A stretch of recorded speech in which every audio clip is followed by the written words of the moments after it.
前の生配信の時に、へーっていう人がなるよって言いましたが、僕はもう結論から言うと、強いなと思ってます。春さん。はい。石破さん。うん。どこまで粘るんでしょうかとはいえ、石破さん以外に他に、じゃあ誰がいるのってなったら、誰なんだろうってなるし、どうなっていくんですかね、この日本。基本的に日本の政治家というのは、失敗したじゃないですか、石破さんね。選挙もそうですし、アメリカとか、その外交問題もね、決して僕は言ってないんだけども、本来は失敗すると、お辞めになるっていうのが日本の美学。今まではね。だからみんな今、国民の人たちが違和感を持ってるのは、なんでまずったのに続けてんのっていうところのやっぱり美学。だから日本1億人の以上の人たちがみんな、いや、石破さん一回失敗したんだから一回譲るべきじゃないのって思ってるけど、本人がしがみついている。そうですよね。でもそれはじゃあ石破さんが、考え方は逆だけど、本当に石破さんも辞めたいかもしれない。こんだけさらされてるわけだから。なのに、辞めちゃダメっていう人がいたらどうするの？例えば、有名な人は麻生さんとか、いるじゃないですか。ああいう人たちは逆に新聞記者の方に石破は辞めるよっていうような話をリークしてるわけだから、ラインじゃない別のところで、今お辞めになると、いろんな問題が起きるよねっていうこともあるわけよ、実は。これね、この話に行く前に、今お米騒動あったでしょ？で、お米のお米大臣じゃないけど、小泉進次郎さんいたけども、去年のお米は小米。その前はココ米っていうでしょ？なんであんなにたくさん余るほどお米作るのわかる？この選挙の話に関連してるんだよ。関連してる。関連してる。なんでお米を作らなきゃいけないんでしょう、あんなに。だって余ってるわけじゃん。確かに。ね、余るほど作って、あれただ倉庫に入れてるんじゃなくて、冷蔵庫付きの倉庫なので。じゃあ維持管理ももちろん、掃除腐っちゃうので。カビが生えちゃうので、虫も出ちゃうしね。虫も出る。なんでそこまでして、お米を作ってるか。農水省と繋がってる。もうちょっとどうですかグー。グー。今多分、見てる人の気持ちが飛んできた。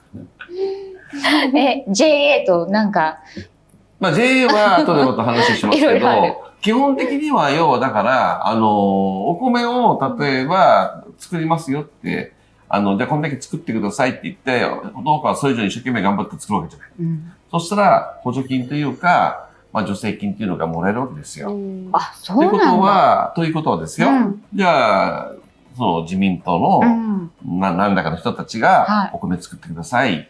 で、こんだけ作ったらこんだけの助成金あげますよっていうふうにしたら、頑張って作った方が買ってもくれるし、助成金ももらえるわけだから、どうか儲かんない。確かに。それで、選挙の、お金じゃないけど。票を買ってる、お米で買っちゃってるみたいな感じかな。間接的に買ってる。っていうのが日本です。だから日本の農家っていうのは基本的には、反抗できないようになってる。あとはやっぱり JA というシステムがあって、JA もあんまりいい言い方できないけれども、完全コントロール体制に入っているので、それこそ、じゃあ、農家が一生懸命頑張りました。今回不作でとか、いや、このコンバインが必要ですとか、こういう機械が必要ですって言ったら、もう先にじゃあお金を振り込んでおけよって言って、全部お金もどんどん貸してくれるし、で、今払わなくて大丈夫だよ、来年でいいよって言って、来年のまた収穫がどんどんお金引いてってってやっちゃうので、そうでしたね。やめれないんですよ、農家。なるほど。長い目で見ていけば、どんどんお金も借りてるしね。JA の方が高いよねと思っても、JA に反抗できない感じを作ってるでしょ。その中によって今度は助成金っていう形で国が、お金を上げることによって生きさせるでしょ。っていうことを生かさず分散をしながらやってるのが今の日本の農業の問題なのかな、米の問題なのかなっていう気がしますね。ただね、やっぱりみんなね、疑問に思わないことが不思議だなと思うんだけど、例えば小米とかココ米って国買い上げてるわけじゃん。誰の金で買ってる？税金。国民でしょ？じゃあなんで国民に売るときお金取ってるの？そうなんです。それはね、ちょっとありましたよね。間違いない。それとても大事なことじゃない？そう。配布するべきですよね。本当はね。冷蔵庫で預かってるから、1キロ10円ぐらいは取ってもいいよって。だけど、なんで利益出るようなことをしてるのと、国がね。ある意味、税金の二重払い状態だもんね。そうなんですよ。そういうシステムの不具合があっても言えないと。それぐらいなんで、今回実は石破さんになったことによって、建設業とかいろいろなね、もしくは、大きい巨大メーカー、名前は言えませんけど、そういうところも含めて、いろいろ僕は不正があったと見てるんですよ。石破さんの息がかかった部分でね。で今、石破さんがお辞めになると、いろんな問題がちょっと出てくるから。明るめになっちゃうってことですか？やめるなっていう空気だと思いなるほど。ます。でないとここまで粘ることは不自然です。あら。だって、石破さんだってここ辞めて、政治家辞めるわけじゃないから、パッとなって一回辞めてしまってのいてもね、別にまた戻れるわけですよ。なのにこんな、なんかすごく印象悪い辞め方をしたらもう二度と戻れないんですよね。そうですね。なのに続けてるってことは、まあそういう流れあるね。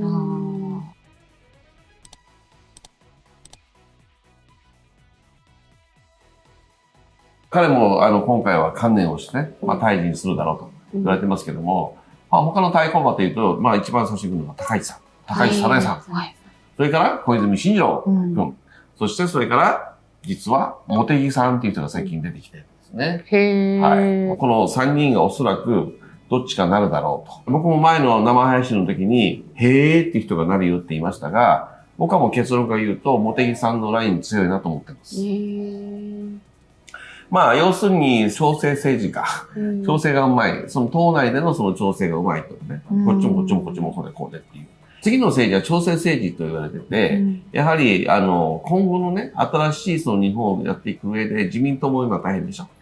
で、公明党も前ほど力がない。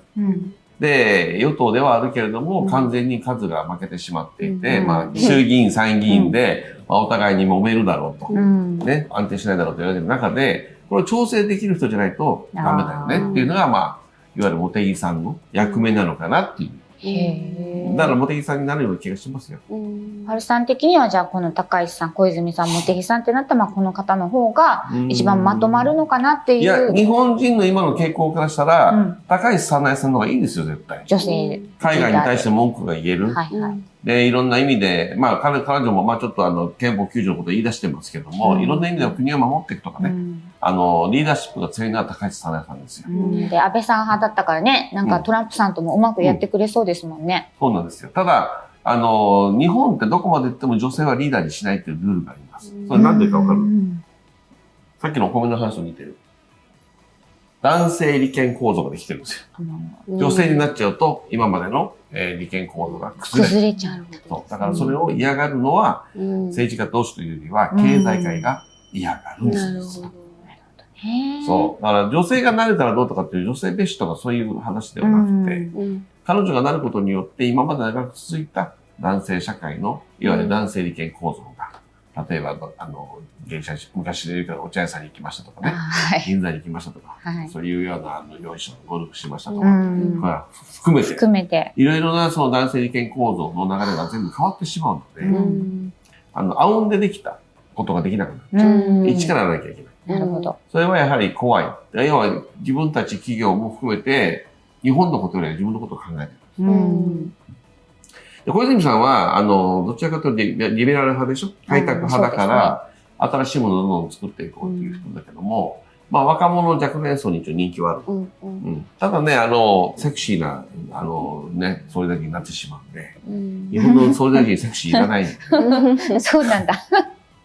あとやっぱりね、サラブレッドなの彼はね、やはりね。そう、どこまで行ってもね。そうですよね。やっぱり純一郎さんの息子なので、そうやって考えていくと、そろそろそういうサラブレッド性、2代目、3代目ってのはもういいんじゃないのっていう風潮はあるので。そう、早々にありましたよね、この世襲制っていうもののね。ただね、この今挙げた中で一番やりたいのは小泉さんやね。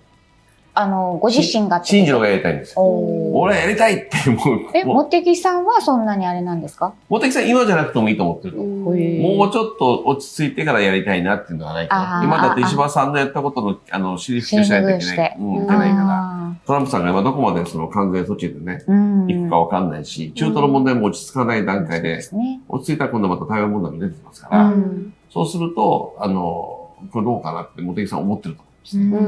逆に新庄みたいに、何も考えずにわーっていく方がいいのかなって。まあまあ、もちろん新庄さん周りはね、考えていると思いますけども、本人は考えてない。セクシーな本人。自分で言ったの？いや、アメリカのインタビューの中で、セクシー発言しちゃったんですよ。アメリカ人に受けようと思って、これはセクシーな考え方ですよね、みたいな。これがセクシーですよねっていう、ブラックジョークなんだけど、それはもうこの人がまともに取っちゃって、なんでセクシーですかから。なんか進次郎さんって放送作家みたいな方ついてるの？ついてないですよ。ブレーンがいないんですよ。あ、なるほど。だからね、ちゃんと放送作家つけてタレント化すればいいけどね。深山正さんだって3人ぐらいつけてたからね、放送作家、日頃から。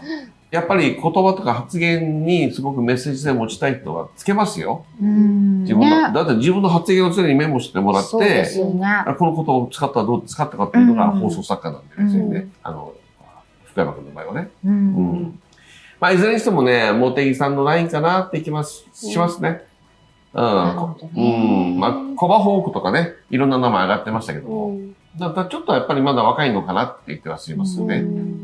野田さんもね、あれだけど、まあ、野田さんがなるんだったら、まあ、高市さんがいいですよ。ね、同じ中国対策にしていくわけだからね、中国になっていくんだったら、まあ、高市さんの方がいいのかなっていう気がしますけどね。でも高市さんは、まあ、女性である以上、今のところはなれないという。もうちょっとセンスがあればね、彼女ね。なんかその言い方のセンスとかさ、強さの中に駆け引きみたいなのないよね。ストレートすぎるってこと？そうですね。まあ強気でいいんだけども、昔マーガレット・サッチャーって言いましたけど、昔っていうか、サッチャーさんいいです言いましたけどもね、彼女も強い、まあ鉄の女って言われましたけども、まあ、押し引きうまかったですよね。高橋さんの場合やっぱり、どんどん押していくから、イケイケどんどんなんですね。そういう意味では、ゆり子さんの方がまだ上手だよね。だからゆり子さんが名前が最近上がったりするわけですよ。彼女は、逆に女優さんですからね。うまいですよね。そういうのはやっぱ国民が求めるんですよ。僕の予測では茂木さんだと思ってますが、茂木さんじゃないにしても、もしもですよ、これじゃあ、番狂わせがあったとします。僕の予言に対して。高市さんにもしなったとするならば、日本国民は本当に変わろうって気持ちを持ってるってことです。企業も含めてね。それはすごくいいことだと思う。で、逆に新庄さんになったとするならば、よりその若者がその中に入ってきて、まだまだ彼も若いけど、みんなで支えようよっていうような風潮になったんだと思います。茂木さんになったら、まあまあ日本って変わんないよねっていう感じかな。なるほど。わかりやすいね。はい。まあ最初の方にちょっと石破さんのね、背後のちょっと黒い話もしましたがね。想像ですから皆さんが僕のね。想像です。また何言ってんだよって、どんどん書いてください。どんどん消しますから。なるほど。はい。でもやっぱりね、いろいろやっぱり豊なのでね、霊能者ですから、感じることはね、少しずつは伝えていこうと思ってます。やはり物事って表と裏がありますから、表の面の話もしつつも、僕はやはり、表では測れないことが裏側には起きてるだろうなと思っているので、そのあたりも皆さん、僕の話に注目するというよりは、そういうこともあるのかっていうふうに注目していただくと、選挙がもっと分かりやすいかなというふうに思ってるんでね、石破さん、とっととやめてください。